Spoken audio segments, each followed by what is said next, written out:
Assalamualaikum warahmatullahi wabarakatuh. Saya Yulia Manda Karisma, mahasiswi Universitas Muhammadiyah Jakarta, Fakultas Ilmu Sosial dan Ilmu Politik, Prodi Ilmu Politik Angkatan 2017.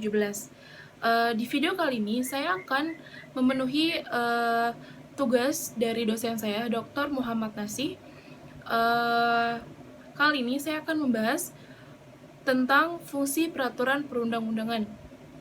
Jadi, sebelum masuk ke videonya, saya akan menjelaskan tentang apa itu fungsi, apa itu peraturan, dan apa itu perundang-undangan. Yang pertama, fungsi. Fungsi adalah pekerjaan yang dilakukan atau kegunaan satu hal. Sedangkan peraturan adalah tatanan yang dibuat untuk mengatur, dan undang-undang atau perundang-undangan adalah hukum yang telah disahkan oleh badan legislatif atau unsur ketahanan yang lainnya. Dan jadi fungsi peraturan perundang-undangan adalah pekerjaan yang dilakukan atau dibuat untuk mengatur seluk-beluk undang-undang dan hukum yang telah disahkan. Lalu peraturan perundang-undangan sebagai hukum yang tertulis yang diberi bentuk sejak awal diharapkan bahwa dalam pelaksanaannya akan memberikan kepastian hukum. Disadari bahwa suatu hukum yang tertulis mengandung banyak kelemahan, tetapi juga memiliki kelebihan dibanding dengan hukum yang tidak tertulis. Peranan peraturan perundang-undangan semakin penting sebagai tuntutan asas legalitas sebagai salah satu ciri negara hukum. Dalam negara kesejahteraan modern, tatkala menyusun suatu rencana, peraturan perundang-undangan semakin penting, baik sebagai kerangka rencana itu sendiri, maupun sebagai instrumen pemandu dalam melaksanakan suatu rencana, seperti yang telah dikemukakan oleh Bagirmanan tentang fungsi peraturan perundang-undangan, yaitu ada fungsi internal dan ada fungsi eksternal. Yang pertama itu ada fungsi internal. Fungsi ini lebih berkaitan dengan keberadaan peraturan perundang-undangan. Dimaksud dalam sistem hukum secara internal, peraturan perundang-undangan menjalankan fungsi sebagai fungsi pencipta hukum, terus ada fungsi pembaharuan hukum, ada fungsi integrasi, dan ada fungsi kepastian hukum. Lalu ada fungsi eksternal. Fungsi eksternal ada fungsi perubahan, fungsi stabilitasi, dan fungsi kemudahan. Fungsi peraturan perundang-undangan sebagaimana dikemukakan oleh Bagirmanan tersebut menggambarkan atau berkaitan dengan organ yang berwenang membuat peraturan perundang-undangan.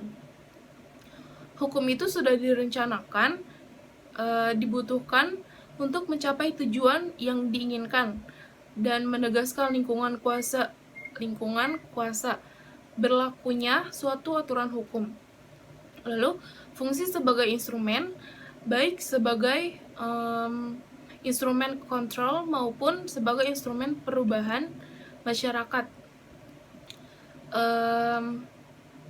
Sekitar 15 abad yang lalu, tepatnya tahun pertama Hijriyah, sekitar 622 Masehi, sebelum masyarakat dunia mengenal konstitusi tertulis, Rasulullah SAW telah membuat Piagam Madinah yang dikenal sebagai konstitusi tertulis pertama di dunia. Nah, Piagam Madinah ini bertujuan membentuk suatu masyarakat yang harmonis, yang terdiri dari berbagai suku dan agama.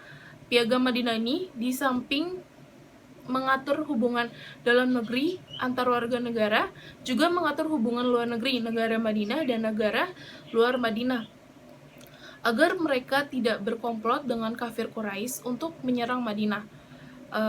Kandungan Piagam Madinah ini terdiri dari 47 pasal 23 pasal membicarakan tentang hubungan antara umat Islam, yaitu antara kaum Ansor dan kaum Muhajirin, sedangkan 24 lain membicarakan tentang hubungan antara umat Islam dengan umat lain termasuk Yahudi.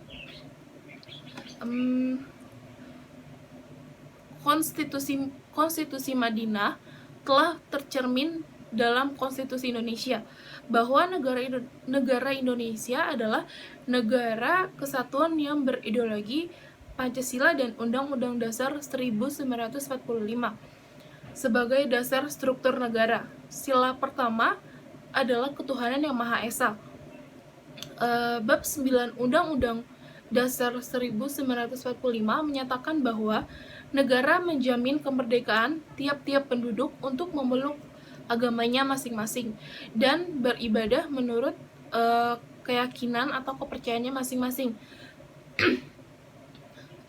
Ketentuan Undang-Undang Dasar 1945 tersebut bertentangan dengan arah sekularisasi dan teokrasi homogen.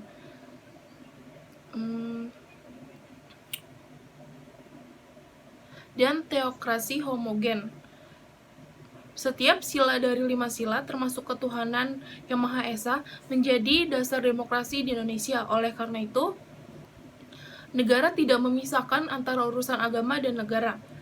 Urusan agama menjadi urusan resmi negara seperti telah dibentuk Kementerian Agama. Maka demokrasi pun tidak lepas dari nilai-nilai agama, tetapi juga bukan negara agama. Pengalaman sila ketuhanan yang Maha Esa mencakup tanggung jawab bersama dari semua golongan agama dan kepercayaan terhadap Tuhan yang Maha Esa untuk secara terus-menerus dan bersama-sama meletakkan landasan moral dan spiritual yang kokoh bagi pembangunan nasional sebagai pengalaman Pancasila. Adapun konsep antara Piagam Madinah dengan Konstitusi Indonesia antara lain, yang pertama itu keduanya mengandung konsep kesamaan adanya ikatan agama dan negara. Lalu bedanya, ikatan agama Islam dengan negara Madinah sangat erat sekali karena agama Islam dibawa oleh Nabi Muhammad SAW yang bertindak sebagai kepala negara. Ikatan Islam dengan negara Madinah tampak jelas dalam hal menyelesaikan masalah-masalah kemasyarakatan dan hubungan agama dengan negara. Berbeda dengan negara Indonesia yang secara rinci dan eksplisit mengatur hubungan antara negara dengan agama. Dilihat dari aspek hukum, Indonesia sangat mirip dengan Piagam Madinah karena sumber hukum di Indonesia menyebut hukum Islam di samping hukum warisan Belanda dan hukum adat. Yang kedua, ada kebebasan dalam memeluk agama. Jadi setiap masyarakat itu bebas dalam memilih agama dan kepercayaannya masing-masing. Yang ketiga, ada tugas melindungi negara. Jadi negara Kesatuan Republik Indonesia bukanlah negara yang berideologikan Islam, tetapi berdasarkan Pancasila dan Undang-Undang Dasar 1945. Namun itu bukan berarti bahwa negara ini mengabaikan atau bahkan menabrak syariat Islam. Hal ini didukung dengan bukti bahwa Konstitusi Madinah telah tercermin dalam Konstitusi Indonesia. Lalu bentuk konkretnya tercermin dalam butiran-butiran pasal-pasal Undang-Undang 1945. Kedua konstitusi ini mengandung konsep kesamaan adanya ikatan agama dengan negara, kebebasan dalam memeluk agama, serta tugas melindungi negara. Adapun dalam kehidupan masyarakat atau warga negara sehari-hari itu diatur oleh peraturan, baik peraturan tertulis maupun peraturan tidak tertulis. Semua kegiatan warga negara diatur oleh peraturan perundang-undangan yang berlaku di Indonesia. Hukum berdasarkan bentuknya itu ada hukum tertulis dan hukum tidak tertulis. Nah, yang pertama itu ada hukum tertulis. Nah, hukum tertulis ini ada KUHP. Contoh dari KUHP ini, dia bentuknya itu tertulis, lalu penyusunannya secara rapi, sistematis, lengkap, teratur, dan dilakukan dan dibukukan sehingga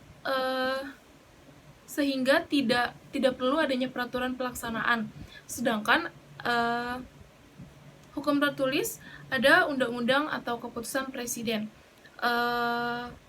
Hukum ini penyusunannya secara tidak lengkap, tidak sistematis, dan terpisah-pisah sehingga dalam penyampaiannya, penerapannya masih diperlukannya peraturan pelaksanaan.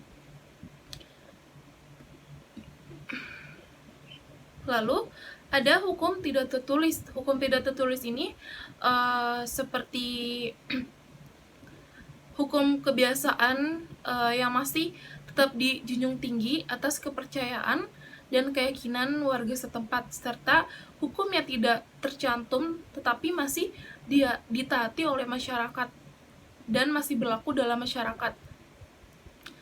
Perbedaan hukum tidak tertulis maupun hukum tertulis, yaitu hukum tertulis pertama adanya aturan yang pasti, terus ada mengikat semua orang, memiliki alat penggerak aturan, dibuat oleh penguasa, bersifat memaksa, sanksinya berat. Terus ada lagi hukum tidak tertulis itu seperti terkadang aturannya tidak tertulis dan tidak pasti, dibuat oleh masyarakat atau hanya omongan saja. Maka dari itu dia dibilang hukum yang tidak tertulis. Nah, keduanya berfungsi untuk mengatur warga negara dalam kehidupan bermasyarakat, berbangsa, dan bernegara. Hukum tidak tertulis adalah norma atau peraturan tidak tertulis yang telah dipakai oleh masyarakat dalam kehidupan sehari-hari. Biasanya sudah turun-temurun dan tidak dibuat secara resmi oleh lembaga yang berwenang. Contohnya norma kesusilaan, norma kesopanan, dan norma adat. Hukum tertulis adalah aturan dalam bentuk tertulis yang dibuat oleh lembaga yang berwenang seperti peraturan perundang-undangan, peraturan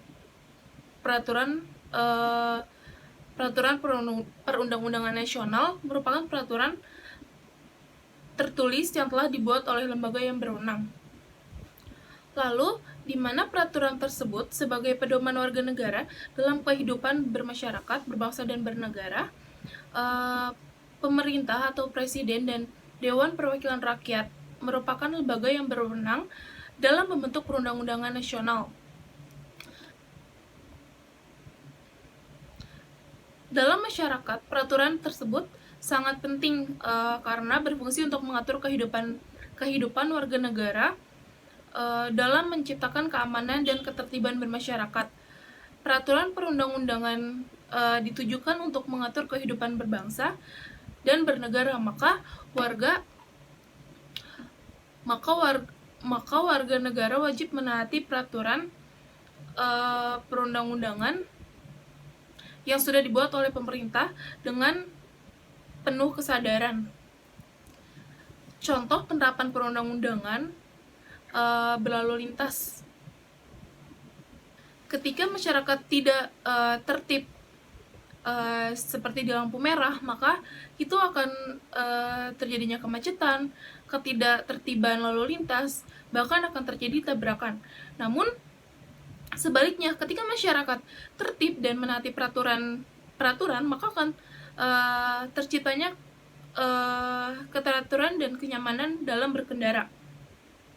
Lalu ada sejumlah fungsi dalam peraturan perundang-undangan, yakni yang pertama, mengatur hubungan antar manusia dalam hidup bermasyarakat. Yang kedua tuh menjaga dan melindungi hak warga negara. Yang ketiga, menyelesaikan masalah-masalah atau sengketa-sengketa secara adil, dan yang keempat, mengatur jalannya pemerintahan negara. Sekian dari saya, kurangnya mohon maaf. Wassalamualaikum warahmatullahi wabarakatuh.